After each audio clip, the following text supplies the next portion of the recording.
10वीं कक्षा की विज्ञान के चैप्टर विद्युत धारा के चुंबकीय प्रभाव के चौथे लेक्चर में आपका स्वागत है।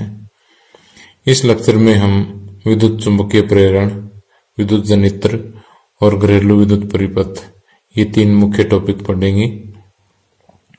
तो विद्युत चुंबकीय प्रेरण ये क्या होता है, उससे पहले मैं एक वैज्ञानिक की स्टोरी जो है मैं आपको बताना चाहता हूँ कि एक वैज्ञानिक थे माइकल फैराडे, जो बहुत ज्यादा पढ़े लिखे नहीं थे। उनकी औपचारिक शिक्षा इतनी ज्यादा नहीं थी, मुश्किल से मैट्रिक वगैरह तक पहुंचे होंगे ये। इन्होंने जब ये स्टडी किया कि जब किसी चालक में से विद्युत धारा गुजरती है तो इसके चारों तरफ चुंबकीय क्षेत्र पैदा होता है।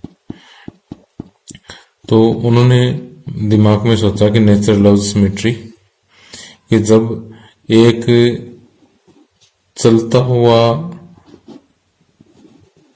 हुई विद्युत धारा जो चुंबकीय क्षेत्र पैदा कर सकती है, तो कहता है कि रिवर्स भी हो सकता है, यानी एक चुंबकीय क्षेत्र भी क्या पैदा कर सकता है, विद्युत धारा पैदा कर सकता है।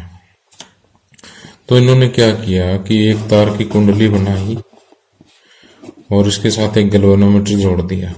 गैल्वेनोमीटर एक ऐसा डिवाइस होता है जो विद्युत धारा को डिटेक्ट कर सकता है कि यहाँ पर विद्युत धारा है या नहीं। फिर इसके पास क्या किया, एक चुंबक लेकर के आए जोर से, ठीक, यानी इसके पास एक चुंबक भगा करके लेके आए। जैसे ही चुंबक इसके शक्तिशाली चुंबक थी कि जैसे ही चुंबक इसके पास लेकर के आए, गैल्वेनोमीटर की सुई जो है इस तरह से बीच में होती है, 0 पर होती है। तो जैसे चुंबक लेकर के आए तो इसमें एकदम से विक्षेप हुआ, यानी इसमें सुई में एकदम से डिफ्लेक्शन हुआ। डिफ्लेक्शन ये शो करता है, विक्षेप ये शो करता है कि कुंडली में विद्युत धारा पैदा हो गई है। ठीक, जैसे चुंबक रुकी, विद्युत धारा सुई वापस 0 पर, यानी विद्युत धारा पैदा नहीं हुई। फिर वापस जब चुंबक को लेके गए तो इसका विक्षेप जो विपरीत दिशा में हुआ। ठीक, तो जब तक चुंबक गति करती रही, इसके अंदर विद्युत धारा, कुंडली में विद्युत धारा जो है वो पैदा होती रही। ठीक, तो यहां से माइकल फैराडे ने बताया कि जब किसी कुंडली और चुंबकीय क्षेत्र के बीच में अगर आपेक्षिक गति है तो, या फिर हम ये कहेंगे चुंबकीय क्षेत्र परिवर्तित होता रहता है, तो कुंडली में क्या होगी, विद्युत धारा उत्पन्न होगी। ठीक, और यही घटना जो है क्या कहलाती है, विद्युत चुंबकीय प्रेरण कहलाती है। कि जब कोई चालक तार की कुंडली किसी चुंबकीय क्षेत्र में गति करती है, चाहे तो कुंडली को गति करवा लो, चाहे चुंबकीय क्षेत्र को गति करवा लो, एक चीज होनी चाहिए, अथवा इसके चारों ओर चुंबकीय क्षेत्र परिवर्तित होता है, तो कुंडली में विद्युत धारा उत्पन्न होती है और यह घटना विद्युत चुंबकीय प्रेरण कहलाती है। ओके, तो ये जो चुंबकीय क्षेत्र है आप एक तरीके से और भी चेंज कर सकते हो। कि जैसे मान लीजिए एक कुंडली आपने यहाँ ले ली, इसके साथ गैल्वेनोमीटर जोड़ दिया, इस कुंडली में तो कोई परिवर्तन नहीं, इसके साथ ही एक दूसरी कुंडली और लगा दो, इसके साथ एक बैटरी लगा दी, एक की लगा दी। ठीक, तो देखिए कि जैसे हम इसकी की ऑन करते हैं, इसमें करंट पैदा होगा। करंट पैदा होगा तो इसके चारों तरफ चुंबकीय क्षेत्र पैदा होगा। पहले चुंबकीय क्षेत्र क्या था, 0 था, 0 से मैक्सिमम पहुंचेगा। तो जब इसके साथ चुंबकीय क्षेत्र चेंज हो रहा है तो वो ये दोनों क्योंकि नजदीक नजदीक रखी हुई है, इसके साथ ही चुंबकीय क्षेत्र चेंज होएगा। और जब चुंबकीय क्षेत्र परिवर्तित होता है तो यहाँ पर क्या पैदा होगी, विद्युत धारा पैदा होगी। इसी तरह से जब इसको ऑफ करते हैं तो मैक्सिमम टू 0 आएगा, फिर चुंबकीय क्षेत्र पैदा हो गया, फिर विपरीत दिशा में विद्युत धारा पैदा हो जाएगी। ठीक, तो ये 2 तरीके हैं, 2 प्रयोग हैं जिसकी सहायता से हम विद्युत चुंबकीय प्रेरण को दिखा सकते हैं। ठीक, एक में तो हम क्या करते हैं कि कुंडली के साथ चुंबक को घुमाते हैं, और दूसरे में चुंबक का काम क्या करता है, एक दूसरी कुंडली करती है जिसके साथ बैटरी जुड़ी हुई है।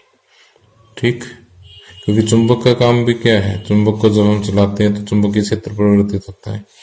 इसको यहाँ पर ऑन ऑफ करेंगे तब चुंबकीय क्षेत्र परिवर्तित हो जाएगा। तो इसको प्रयोग नंबर 1 और इसको प्रयोग नंबर 2 का मैंने नाम दिया है। तो जो ऊपर वाली परिभाषा है विद्युत चुंबकीय प्रेरण की, वो इस प्रयोग पर आधारित है कि जब कोई चालक तार की कुंडली किसी चुंबकीय क्षेत्र में गति करती है अथवा इसके चारों ओर चुंबकीय क्षेत्र परिवर्तित होता है तो कुंडली में विद्युत धारा उत्पन्न होती है। यह घटना विद्युत चुंबकीय प्रेरण कहलाती है। और दूसरा जो इस पर आधारित है कि वह प्रक्रम जिसके द्वारा किसी चालक के परिवर्तित चुंबकीय क्षेत्र के कारण, किसी चालक के परिवर्तित चुंबकीय क्षेत्र के कारण अन्य चालक में विद्युत धारा प्रेरित होती है। ठीक, इस घटना को विद्युत चुंबकीय प्रेरण कहते हैं। वैसे तो अगर हम 12th क्लास की फिजिक्स की बात करें तो इसे म्यूचुअल इंडक्शन का नाम दिया हुआ है, लेकिन इतनी गहराई में हम नहीं जाएंगे। ठीक है, तो आप इसको सिंपली कंसेप्ट को ही समझें जो मैंने जितना समझाया है। तो जो पहला प्रयोग है वो देखिए कि यहाँ पर हमने एक अनेक पैरों वाली कुंडली ली है। इसको चित्र के अनुसार हमने गैल्वेनोमीटर के साथ जोड़ दिया। अब एक प्रबल चुंबक जो है इसके ध्रुव B की ओर हम लेकर के आते हैं तो गैल्वेनोमीटर की सुई में क्षणिक विक्षेप होता है। क्षणिक विक्षेप का मतलब है कि जितनी देर तक ये चुंबक मोशन में रहती है, गति में रहती है, तब तक इसमें विक्षेप होता है। चुंबक की गति रुकते ही गैल्वेनोमीटर का विक्षेप शून्य हो जाता है, और जब चुंबक का उत्तरी ध्रुव वापिस लेकर के जाते हैं या दक्षिण ध्रुव इसकी तरफ लेके आते हैं तो विक्षेप जो है वो विपरीत दिशा में होता है। तो एक बार फिर देखिए कि पहले हम क्या लेके आए थे, नॉर्थ इसकी तरफ लेके आए थे तो विक्षेप मान लीजिए इस दिशा में था। ठीक, अब नॉर्थ को दूर लेके जाएंगे तो विक्षेप विपरीत दिशा में हो जाएगा। तो यहां देखिए कि चुंबक के उत्तरी ध्रुव की गति की दिशा अगर हम बदल देते हैं तो गैल्वेनोमीटर की सुई में जो विक्षेप होता है उसकी दिशा भी बदल जाती है। इसका मतलब कि जो कुंडली में विद्युत धारा उत्पन्न हुई है उसकी जो दिशा है वो पहले से क्या हो गई है, विपरीत हो गई है। अब देखिए कि यहां से एक बात तो स्पष्ट हो गई है कि जो कुंडली और चुंबक के बीच में जब आपेक्षिक गति होती है तो यहां पर एक प्रेरित विभवांतर जो उत्पन्न होता है, और ये प्रेरित विभवांतर क्या पैदा करता है कि प्रेरित विद्युत धारा उत्पन्न करता है। ठीक है, अब देखिए कि जैसे सेकंड प्रयोग मैंने पहले आपको समझा भी दिया, यहाँ से दोबारा बता रहा हूं मैं आपको कि यहाँ पर दो कुंडलियां हैं। एक कुंडली के साथ तो जो है पहले वाले प्रयोग की तरह से गैल्वेनोमीटर जुड़ा है, दूसरी कुंडली के साथ क्या है कि एक बैटरी और एक की जुड़ी हुई है। तो जैसे ही कुंडली एक में विद्युत धारा प्रवाहित करते हैं तो इस दूसरी कुंडली के साथ जो गैल्वेनोमीटर जुड़ा है उसमें एक क्षणिक विक्षेप, उसकी सुई में एक क्षणिक विक्षेप पैदा होता है। तो उसका कारण क्या है कि जैसे यहां विद्युत धारा का कुंडली एक में विद्युत धारा का परिवर्तन हुआ तो इसके साथ जुड़ा हुआ चुंबकीय क्षेत्र भी बदलेगा। जब इसके साथ जुड़ा हुआ चुंबकीय क्षेत्र बदलेगा तो ये क्योंकि इसके नजदीक रखी हुई है तो इसके साथ जुड़ा हुआ चुंबकीय क्षेत्र भी बदलेगा, और जो चुंबकीय क्षेत्र में परिवर्तन होता है तो यहाँ पर क्या होगा, प्रेरित विद्युत धारा पैदा होगी और उसी की वजह से क्षणिक विक्षेप पैदा होता है। ठीक उसी तरह से अगर आप इसको ऑफ करते हो तो अभी क्या होगा कि चुंबकीय क्षेत्र फिर चेंज होएगा और चुंबकीय क्षेत्र में फिर परिवर्तन होगा तो इसके साथ जो चुंबकीय क्षेत्र जुड़ा हुआ, क्योंकि सेम ही चुंबकीय क्षेत्र जुड़ा हुआ, तो इसका भी चुंबकीय क्षेत्र परिवर्तित होगा।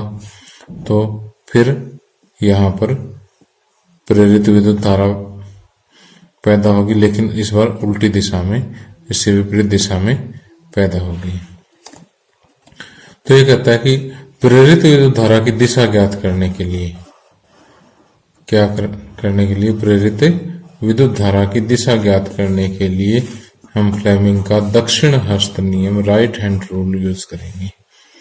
ठीक, पहले हमने फ्लेमिंग का लेफ्ट हैंड रूल यूज किया था, किसके लिए, कि जब किसी चुंबकीय क्षेत्र के अंदर अगर हमने कोई चालक रखा हुआ है और चालक में से विद्युत धारा गुजर रही है, तो इस पर जो बल लगता है, बल की दिशा ज्ञात करने के लिए लेफ्ट हैंड रूल लगता है, या चालक की गति गति की दिशा पता करने के लिए लेफ्ट हैंड रूल लगता है। तो बल या गति के लिए लेफ्ट हैंड रूल किसकी, चालक की।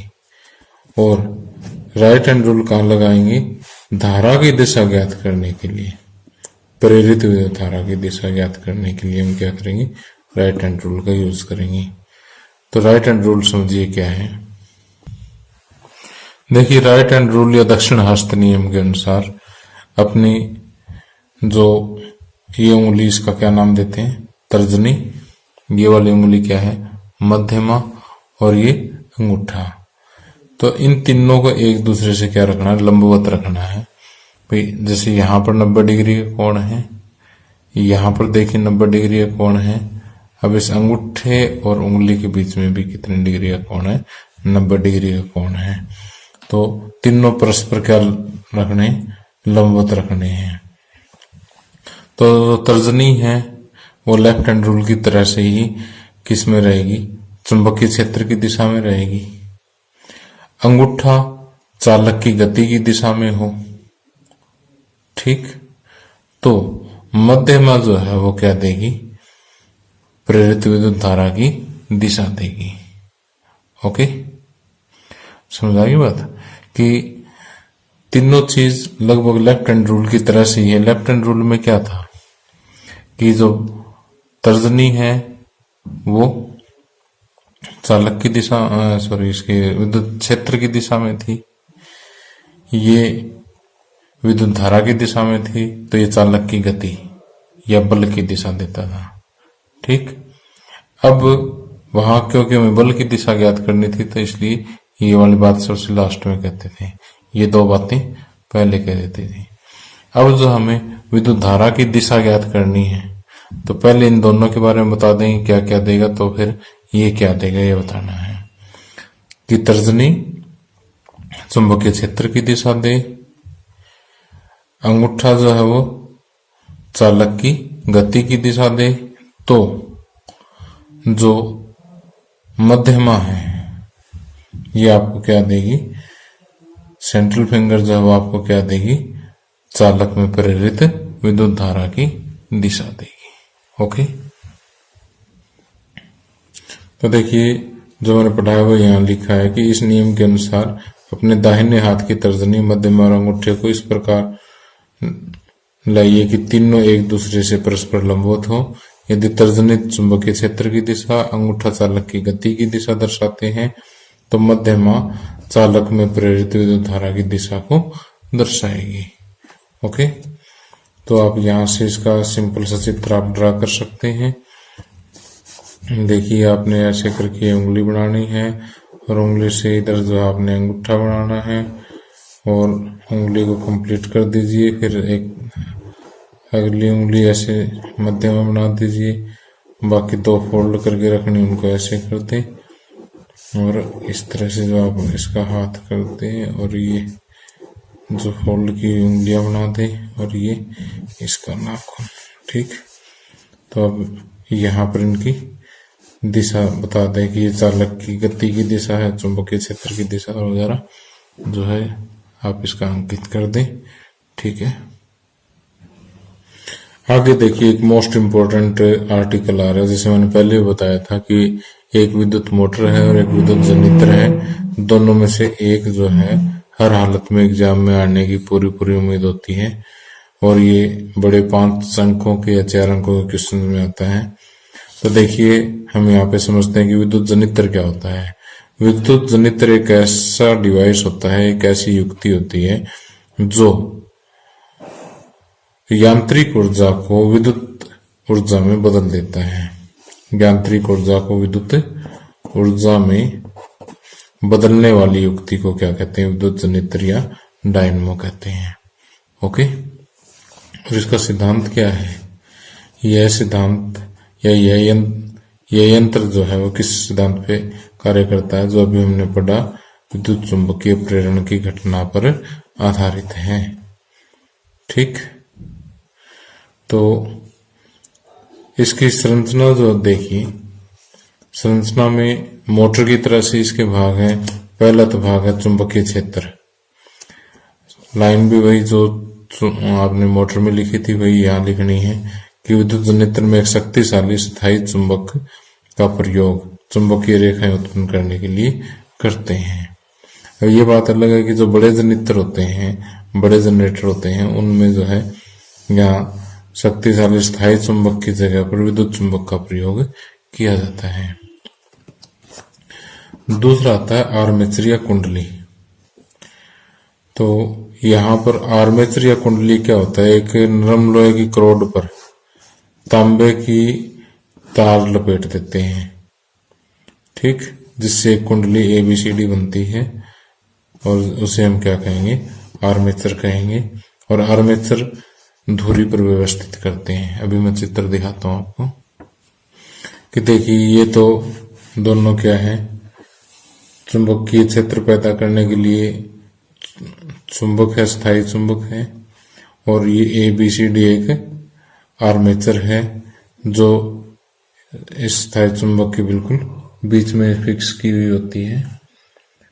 तो आगे आता वल्ले, R1 और R2, दो वल्ले है, दो रिंग है जो आर्मेचर के साथ ही घूमते रहते हैं, इसके साथ क्योंकि जुड़े हुए होते हैं। इसके अलावा B1 और B2 दो ब्रश हैं, कार्बन के ब्रश हैं, जो ये आर्मेचर में जो विद्युत धारा प्रेरित होगी उसको आगे सर्किट तक पहुंचाएंगे, बाहरी परिपथ तक भेजेंगे। ठीक है, अब इसकी कार्यविधि को समझिए कि कार्यविधि में पहले तो जो कुंडली है ABCD, इसको दक्षिणवर्ती घुमाया जाता है। दक्षिणवर्ती मतलब क्लॉकवाइज घुमाया जाएगा, जिस तरफ घड़ी की दिशा है उधर इसको हम घुमाते हैं। तो अगर ये कुंडली घूमेगी तो ये चुंबकीय क्षेत्र रेखाएं हैं उनको काटेगी। चुंबकीय क्षेत्र रेखा तो ऐसे है, ठीक। आप इस स्केल को एक बार क्या माने? ABCD एक कुंडली माने, इतने इतने स्केल को। अब जैसे इसको घुमाएंगे तो पहले देखिए विद्युत धारा जो विद्युत चुंबकीय जो क्षेत्र रेखाएं हैं वो इतने क्षेत्र को काटती है। फिर जैसे घूमेगा चुंबकीय क्षेत्र रेखाएं जो ज्यादा एरिया को काटेगी, फिर और कम होता जाएगा। तो कहने का मतलब ये है कि जैसे जैसे ये आर्मेचर घूमेगा ABCD, इसके साथ जुड़ी हुई चुंबकीय क्षेत्र रेखाओं में परिवर्तन होगा, तो चुंबकीय क्षेत्र बदलेगा। चुंबकीय क्षेत्र बदलेगा तो क्या होगा? इस आर्मेचर के अंदर विद्युत धारा प्रेरित होगी और वो विद्युत धारा जो है इस तरह से बाहर आ जाएगी। और जो विद्युत धारा प्रेरित होगी उसकी दिशा हम राइट हैंड रूल से निकाल ही लेंगे। तो यहाँ पर ये चीज मैंने जो आपको समझाई है वो लिखेंगे कि जब कुंडली ABCD को क्लॉकवाइज यानी दक्षिणवर्ती घुमाया जाता है तो कुंडली चुंबकीय क्षेत्र रेखाओं को काटती है। फ्लेमिंग के दक्षिण हस्त नियम के अनुसार भुजाओं AB तथा CD दिशाओं के अनुदिश विद्युत धारा प्रवाहित होने लग जाती है कि इधर से AB और इधर से D की तरफ विद्युत धारा प्रवाहित होने लगेगी। और आधा घूमने के पश्चात ये धारा की डायरेक्शन रिवर्स हो जाएगी। जो ये वाली भुजा है AB, इसमें B से A की तरफ हो जाएगी, CD में D से C की तरफ हो जाएगी। तो कहने का अर्थ ये है कि इसमें विद्युत धारा जो पैदा होगी उसकी दिशा जो है लगातार एक फिक्स पीरियड के बाद बदलती रहेगी। और ऐसी विद्युत धारा जो समान काल अंतरालों के पश्चात बदलती रहे उसे हम क्या कहते हैं, प्रत्यावर्ती धारा या एसी कहते हैं, अल्टरनेटिंग करंट कहते हैं। ठीक। और इस तरह का जो जनित्र जो एसी पैदा करता है, प्रत्यावर्ती धारा पैदा करता है, उसको हम प्रत्यावर्ती विद्युत धारा जनित्र कहते हैं या एसी जनित्र कहते हैं। ठीक। अब देखिए कि यदि आपको एसी के बजाय डीसी जनित्र बनाना हो तो क्या होगा कि जो ये वल्ले हैं R1 और R2 ये अलग अलग न लेकर के एक स्प्लिट वल्ले लेंगे। अब देखिए कि यदि आपको एसी के बजाय डीसी जनित्र बनाना हो तो बस एक चेंज करना पड़ेगा कि ये R1 R2 दो अलग अलग वल्ले ले रखे हैं, इसकी बजाय एक वल्ले के दो हिस्से कर लेते हैं, यानी विभक्त वल्ले जैसे हमने मोटर में देखे थे इस तरह से विभक्त वल्ले यूज करेंगे। और विभक्त वल्ले यूज करने से क्या होता है कि जैसे ही ये कुंडली अपना आधा चक्कर पूरा करती है वो वल्ले भी साथ ही साथ चेंज हो जाएंगे और विद्युत धारा की दिशा जो है वो नहीं बदलेगी, एक ही दिशा में विद्युत धारा रहेगी। तो जब विद्युत धारा की दिशा नहीं बदलती तो ऐसी विद्युत धारा क्या कहलाती है, डीसी कहलाती है, डायरेक्ट करंट या दिष्ट धारा कहलाती है। ठीक। तो दिष्ट धारा जनित्र पैदा करने के लिए R1 R2 दो अलग अलग वल्ले लेने की बजाय हम क्या लेते हैं, R1 R2 विभक्त वल्ले लेते हैं, यानी एक ही वल्ले के दो हिस्से कर देते हैं। ठीक। इसमें से एक को R1 और दूसरे को R2 का नाम देते हैं। तो अगर दिष्ट धारा जनित्र आ जाए तो ये R1 R2 की बजाय आपने जो है बाकी सारा कुछ सेम लिखना है और इसके साथ ये पैरा और जोड़ देना है कि दिष्ट धारा प्राप्त करने के लिए विभक्त वल्ले प्रकार के परिवर्तक का उपयोग किया जाता है। इस व्यवस्था में एक ब्रश सदैव उस भुजा के संपर्क में रहता है जो चुंबकीय क्षेत्र में ऊपर की ओर गति करती है और दूसरा ब्रश सदैव नीचे की ओर गति करने वाले भुजा के संपर्क में रहता है।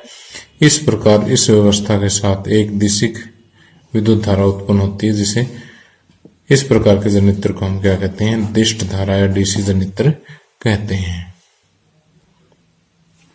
अब आगे देखिए कि दिष्ट धारा और प्रत्यावर्ती धारा के बीच में अंतर क्या है, यानी डीसी और एसी करंट के बीच में अंतर क्या है। अब डीसी करंट में तो धारा हमेशा ही क्या रहती है, एक ही दिशा में रहती है। तो जबकि प्रत्यावर्ती धारा में जो है दिशा एक निश्चित काल अंतराल के पश्चात बदलती रहती है। और अगर हम भारत की बात करें तो जो है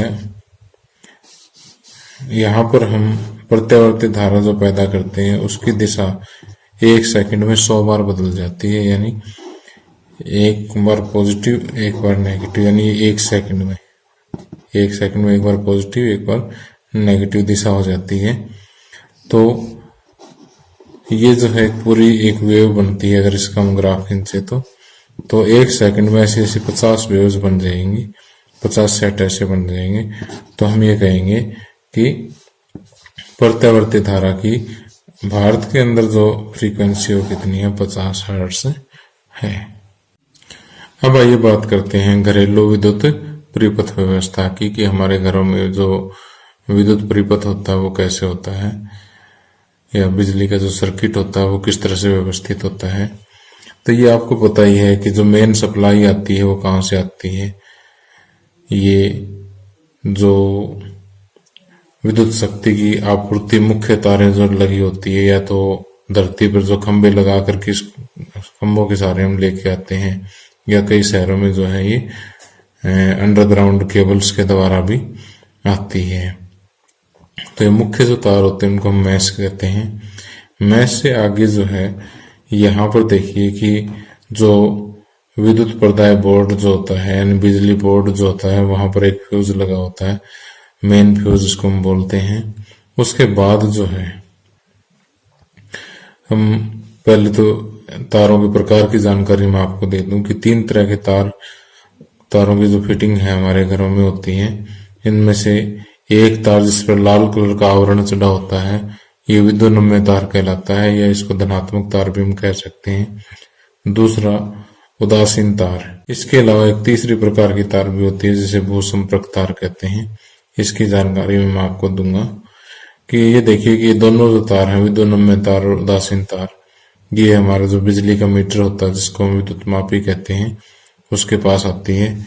उसके बाद जो है एक वितरण बॉक्स लगा होता है और इसमें जैसे हर एक मतलब एक तो मेन स्विच लगा होता है, यहाँ पर मुख्य स्विच लगा होता है और कई सारे फ्यूज लगे होते हैं अलग अलग रूम में या अलग अलग जगह की सप्लाई के लिए अलग अलग टाइप के फ्यूज लगे होते हैं। अब यहाँ मेन जो चीज आपने देखनी है कि अगर मान लीजिए कोई भी अप्लायंसेस यहाँ पर जुड़ा हुआ है, कोई भी मान लीजिए यहाँ पर ये एक बल्ब ही मान लीजिए या फिर कोई और प्लग मान लीजिए ये यहाँ पर जुड़ी हुई है, तो कैसे जोड़ेंगे इसको। जो विद्युन्नम्य तार है एक तो ये जुड़ेगा, दूसरा यहाँ से अर्थ वायर ये जो उदासीन तार है ये जुड़ेगा। ओके, इसी तरह से दूसरा, इसी तरह से तीसरा हम जोड़ सकते हैं। इनको हम समांतर क्रम में जोड़ते हैं। और समांतर क्रम में जोड़ने का फायदा क्या है, एक तो इनका अलग अलग आप स्विच लगा सकते हैं यहाँ पर। ठीक, अगर मान लीजिए आपको ये बल्ब जलाना है तो इसको ऑन कर दो, सर्किट यहाँ से पूरा हो जाएगा। ठीक, अगर इसको आप ऑफ कर दोगे तो देखिए यहाँ से विद्युत धारा नहीं गुजरेगी, ऑफ रहेगा। इसी तरह से इसको ऑन ऑफ कर सकते हो तो इसको भी ऑन ऑफ आप अलग अलग से कर सकते हो। तो समांतर क्रम में जोड़ने का एक तो ये फायदा है। दूसरा, समांतर या पार्श्व क्रम में जो है विभवांतर समान रहता है, तो समान विभवांतर हम सभी को दे सकते हैं। इसलिए ये घरेलू विद्युत परिपथ में जो व्यवस्था होती है वो पार्श्व क्रम या समांतर क्रम में होती है। ठीक है, अब देखिए कि जो भूसंपर्क तार है इसका क्या काम है। ये देखिए जैसे आपने प्लग में 3 पिन देखी होगी, तो तीसरी पिन के साथ इसको हम जोड़ते हैं। अब आखिर इसका कारण क्या है, क्यों जोड़ते हैं हम इसको, क्यों जरूरी है ये वास्तव में बहुत जरूरी तार है। लोग जो सामान्य रूप से फिटिंग करवाते हैं गांव वगैरह में या मतलब जो लो कॉस्ट पे करवाते हैं, कम खर्चे पे करवाते हैं, वो ये तार जोड़ते ही नहीं है। लेकिन इसकी इम्पोर्टेंस बताता हूँ मैं, एग्जामिनेशन पॉइंट ऑफ व्यू से तो इम्पोर्टेंट है ही, इसके अलावा अपनी लाइफ के लिए भी बहुत जरूरी है। मैं आपको समझाता हूँ यहाँ पर कि जैसे मान लीजिए मेरे पास एक विद्युत प्रेस है, ठीक, इसके साथ ये 2 तारें जुड़ी हुई है। ओके, अब मान लीजिए कि विद्युन्नम्य तार है, ये कहीं से किसी वजह से कट गई और इसकी बॉडी को टच हो गई, प्रेस की बॉडी को टच हो गई। ठीक, और अगर कोई व्यक्ति इस प्रेस को छू देता है तो देखिए विद्युन्नम्य तार जो हाई पोटेंशियल पर होती है ये प्रेस की बॉडी के साथ टच हुई। प्रेस की बॉडी को किसी आदमी ने हाथ लगा दिया और ये आदमी जमीन पर खड़ा है, तो ये पूरा का पूरा विद्युत धारा यहां से होती हुई इस आदमी की बॉडी के अंदर से पास होती हुई अर्थ में चली जाएगी। ठीक, और इस आदमी को एक शॉक लगेगा, करंट, जिसको हम देसी भाषा में कहते हैं करंट लगेगा, यानी एक बड़ा शॉक लगेगा, झटका लगेगा, जिससे इसकी मृत्यु भी हो सकती है। ओके, अब देखिए इस दुर्घटना से बचने के लिए हम क्या करते हैं कि इसकी बॉडी से एक तार लेते हैं, ठीक, जिसको 3 पिन प्लग में ऊपर वाले यहां पर जोड़ देते हैं। ठीक, और ये आगे जाकर के कहा जमीन के साथ अर्थ होता है। ये तार जो तीसरा तार है वो सिर्फ बॉडी के साथ जुड़ा होता है और कहीं नहीं जुड़ा होता है। अब देखिए मान लीजिए कि अब ये विद्युन्नम्य तार कट हो गया, बॉडी के साथ टच भी हो गया। अब इस आदमी ने इसको हाथ भी लगाया है, तो अब देखिए विद्युत धारा जो है इस आदमी की बॉडी से होकर के नहीं जाएगी, बल्कि इसको एक आसान रास्ता मिल जाएगा, इस तार से होती हुई विद्युत धारा अर्थ हो जाएगी आगे जाकर के, क्योंकि विद्युत धारा हमेशा ही कम प्रतिरोध वाला रास्ता चुनना ज्यादा प्रेफर करती है। अगर इसमें से विद्युत धारा गुजरेगी तो भी इतनी स्ट्रांग नहीं गुजरेगी। ठीक, तो इसकी जान बच सकती है। तो अब आप समझ गए होंगे कि भूसंपर्क तार कितना जरूरी है। कि अब जो रास्ता पहले भूसंपर्क तार से पहले कहाँ बना था विद्युत धारा का, इस आदमी की बॉडी के थ्रू बना था। अब वो रास्ता जो है इस भूसंपर्क तार के थ्रू बन जाएगा और ये आदमी बच जाएगा। ठीक, तो ऐसा आपने कुछ नहीं लिखना भी गया है, जितना एग्जाम में लिखना मैं बता देता हूँ, बाकी आपको समझना था वो जरूरी था। ओके, अब देखिए आपने जो एग्जाम में लिखना वो आपने ये बताना है कि घरेलू परिपथ में जो मेन 3 तरह के तार होते हैं, विद्युन्मय तार या धनात्मक तार, उदासीन तार या न्यूट्रल तार और भूसंपर्क तार। इसका चित्र हमने दिखा दिया है यहाँ पर, और चित्र में बता दो कि जितने भी साधित्र हैं, जितने भी अप्लायंसेस हैं, उनको हम कैसे संयोजित करते हैं, पार्श्व क्रम में संयोजित करते हैं, ताकि हर एक का अपना अपना ऑन ऑफ स्विच हो जाए, ताकि उनको इच्छा अनुसार विद्युत धारा प्रवाहित की जा सके, सभी साधित्रों को समान वोल्टता मिल सके। ठीक, इसलिए उनको कैसे करते हैं, पार्श्व क्रम में संयोजित करते हैं। बस इतना लिख के आपने चित्र बनाना है। ओके, अब आगे आता है कि अधिभारण या ओवरलोडिंग क्या होती है। अब देखिए अतिभारण या ओवरलोडिंग क्या होती है कि मान लीजिए कि हमारे पास घर में बिजली की सप्लाई आ रही है और हर एक परिपथ की एक सीमा होती है कि इसमें से अधिकतम इतनी ही विद्युत धारा गुजरेगी, उससे ज्यादा अगर आप गुजारोगे तो वो वायर्स की कैपेसिटी के आधार पे उसकी मतलब अधिकतम धारा हम फिक्स कर देते हैं। इससे ज्यादा अगर विद्युत धारा गुजारोगे तो खतरनाक हो सकती है। कैसे हो सकती है वो बताता हूँ। तो देखिए कि यहाँ पर पहली बात आपने ये लिखनी है कि किसी विद्युत परिपथ में बहने वाली अधिकतम धारा का परिणाम क्या होता है, निश्चित होता है। अगर ऐसे केस में आप एक अधिक शक्ति का उपकरण जोड़ देते हो, मान लीजिए आपने बहुत बड़ा हीटर जोड़ दिया जिसकी शक्ति बहुत ज्यादा है, तो वो क्या करेगा, उसको ज्यादा विद्युत धारा चाहिए। तो इस परिपथ में से एक बार तो विद्युत धारा बहुत ज्यादा दौड़ेगी। अगर विद्युत धारा ज्यादा दौड़ेगी तो जो ऊष्मा पैदा होती है, पिछले चैप्टर में पढ़ा था, उसका फार्मूला क्या है, I²R × T। विद्युत धारा ज्यादा होगी तो हीट ज्यादा प्रोड्यूस होगी, ऊष्मा ज्यादा प्रोड्यूस होगी और ये तारों में आग लग सकती है। ठीक, तो देखिए इससे बचाव कैसे किया जा सकता है। बचाव के लिए हम क्या करते हैं कि यहाँ पर हम एक फ्यूज लगा देते हैं। फ्यूज क्या होता है कि एक ज्यादा प्रतिरोध वाला और जिसका मेल्टिंग पॉइंट यानी जिसका गलनांक कम होता है ऐसी तार होती है।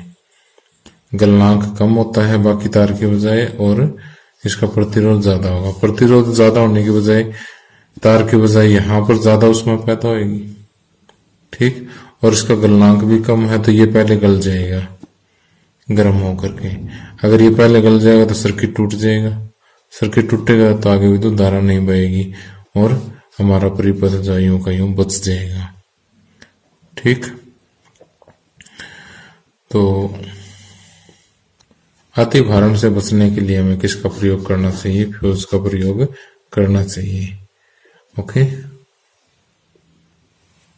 अब देखिए कि ओवरलोडिंग या अतिभारण से एक मिलती जुलती दूसरी टर्म है, लेकिन हल्का सा अंतर इनमें देखिए। दूसरी टर्म आ रही लघुपथन। इसको समझिए क्या होता है कि यदि विद्युत धारा कम प्रतिरोध से होकर के प्रवाहित होकर के जाती है तो विद्युत धारा का मान बहुत ज्यादा बढ़ जाता है। और विद्युत धारा का मान बहुत ज्यादा बढ़ना क्या कहलाता है, लघुपथन कहलाता है। ठीक, और लघुपथन होने से भी क्या हो सकता है, परिपथ में आग लग सकती है। फॉर एग्जाम्पल कि जो विद्युन्मय तार है और उदासीन तार है दोनों आपस में टच हो गए किसी वजह से, अगर टच हो गए तो प्रतिरोध तो बहुत कम हो जाएगा, नियरली इक्वल टू 0 हो जाएगा। ठीक। अगर प्रतिरोध इतना कम होगा तो विद्युत धारा का मान बहुत ज्यादा बढ़ जाए, जीरो तो नहीं होगा लेकिन बहुत ही कम हो जाएगा। तो इसका मतलब यहाँ पर विद्युत धारा का मान बहुत ज्यादा बढ़ जाएगा। इतनी विद्युत धारा क्या करेगी, हीट ही प्रोड्यूस करेगी, जिससे क्या है इसमें आग लग सकती है। अब लघु पतन का कारण क्या है, अति भारण भी इसका एक कारण है लघु पतन का, और प्रतिरोध शून्य होने के कारण, उदासीन तार और विद्युन्नम्य तार आपस में मिलने के कारण हो सकता है, परिपथ में प्रवाहित विद्युत धारा का मान बढ़ने के कारण हो सकता है, एक सॉकेट में कई सारी तरह अगर एक साथ इकट्ठे लगा दें तो भी लघु पतन हो सकता है। ओके, अब लास्ट है भू संपर्क तार, जो ग्रीन वायर मैंने आपको बताया था। अभी प्रेस का एग्जाम्पल दे करके मैंने समझाया था कि किस तरह से हम इस तीसरे तार का प्रयोग करके बच सकते हैं। तो ये कहता है किसी भी विद्युत उपकरण के लिए दो तारों की आवश्यकता होती है, पहली जिसमें से विद्युत धारा गुजरती, दूसरी उदासीन तार होती है। अब कहता है कि अधिक उष्मा उत्पत्ति या टूट फूट के कारण कभी कभी जो धारा युक्त तार जो होता है, विद्युन्नम्य तार जो होता है, वो सीधा उपकरण के संपर्क में आ जाता है। ठीक, यही मैंने समझाया था आपको कि जो विद्युन्नम्य तार है, ये तो मान लीजिए कि लाइव वायर विद्युन्नम्य तार है, ये न्यूट्रल है, तो ये कई बार उष्मा ज्यादा पैदा हो जाए या कटा फटा हो तो इसके संपर्क में आ जाएगा, जिसे छूने से शॉक लग सकता है। शॉक से बचने के लिए इस उपकरण का धात्विक भाग जो ऊपर का जो मेटेलिक कवर जो है, ये हम क्या करते हैं, एक जो हमारे घर में प्लग लगी होती है इसके तीसरे के साथ इसको जोड़ देते हैं और ये आगे कहीं बाहर जाकर के अर्थ होता है। ठीक, उपकरण को 3 तार द्वारा 3 पिन वाले प्लग से जोड़ दिया जाता है। इसे धरती में गहराई में दबाई गई तार से जोड़ दिया जाता है। ठीक, अब लघु पतन के समय विद्युत धारा उपकरण से सीधी धरती में चली जाती है, ये यहां से सीधी धरती में चली जाएगी, जिसके कारण व्यक्ति शॉक से बच जाता है। ओके, अब इस चैप्टर के लास्ट में एक क्वेश्चन जो है पिछले लेक्चर का था, मैंने आपको एक्सरसाइज के लिए दिया था। एक बच्चे का कमेंट आया था सर कि इसको हम कैसे सोल्व करेंगे, तो मैं बता देता हूँ कि ये एनसीईआरटी बुक के 259 नंबर पेज पर है और ये प्रश्न पढ़ के बता देता हूँ मैं कि किसी प्रोटॉन का निम्नलिखित में से कौन सा गुण किसी चुंबकीय क्षेत्र में मुक्त गति करते समय परिवर्तित हो जाता है। कहने का अर्थ ये है कि यदि किसी चुंबकीय क्षेत्र में एक प्रोटॉन की एंट्री होती है तो इसमें इसका क्या बदलेगा, द्रव्यमान बदलेगा या चाल बदलेगी, वेग बदलेगा या संवेग बदलेगा। देखिए द्रव्यमान तो इसका चेंज होगा नहीं। अब वास्तव में होता क्या है इसके साथ कि जब प्रोटॉन चुंबकीय क्षेत्र में एंट्री करता है तो ये एक सर्कुलर पाथ में घूमना शुरू कर देता है, एक वृत्ताकार पथ में घूमेगा समान चाल से। तो देखिए समान चाल से घूमेगा, चाल भी समान है। इसने पूछा क्या बदलेगा क्या। अब देखिए चाल के साथ अगर दिशा जोड़ दे तो वेग बन जाता है, लेकिन दिशा तो लगातार बदलती जा रही है, गोल घूमेगा तो दिशा तो बदलेगी। जब दिशा बदले इसका मतलब वेग बदलेगा, और संवेग और वेग आपस में रिलेटेड होते हैं तो संवेग भी बदलेगा। ठीक, क्योंकि संवेग जब द्रव्यमान गुणा में वेग होता है, जब वेग बदलेगा तो संवेग तो अपने आप ही बदलेगा। तो ये 2 ऑप्शन इसके आंसर आ जाएंगे, वेग और संवेग। ठीक, तो प्यारे बच्चों इसी के साथ ये चैप्टर समाप्त होता है। Thank you, have a nice day.